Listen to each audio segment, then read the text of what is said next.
การแข่งเกมเนาะรถไอ้ยาก็ออกไปแล้ววันนี้เขามีแข่งเกมโมบายลิเจนด์อยู่ท่าหลวงพาซ่าอุปกรณ์ทั้งหลังก็เต็มรถเลย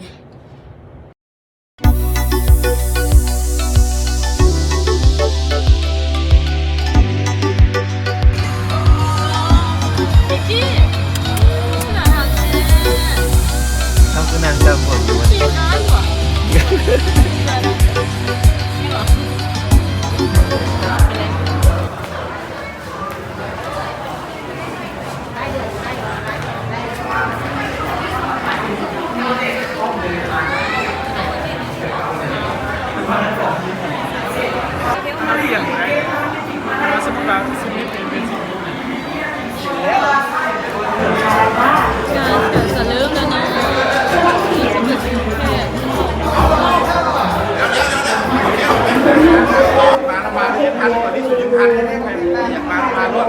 ตอนนี้เขายังมุกแข่งหลังบางเกียร์หลังบ้านนี่น้องเกียร์น่าจะกันป้องมวยในมือเพราะว่าบางทีนี่ไอ้ตาผูกนิดนึงแบบค่อนข้างที่จะเสียเปรียบเพราะว่าเป็นบ้านเ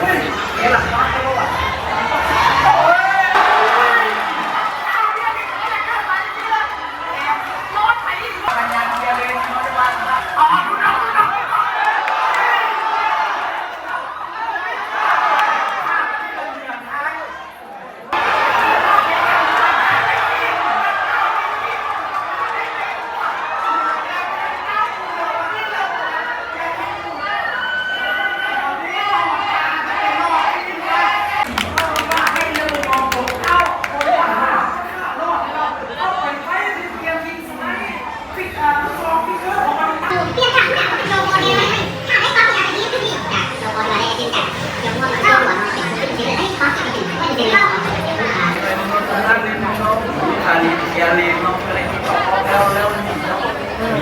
เลือดบนอาจจะพร้อมหรือบนอนเลือดเรือเป็นแต่ครึ่งนึงนั้นเขามาควันบัฟดิ่ง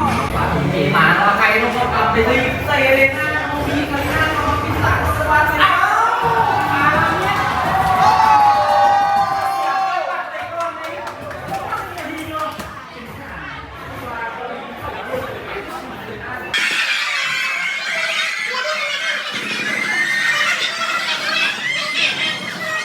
ทีมนายแม่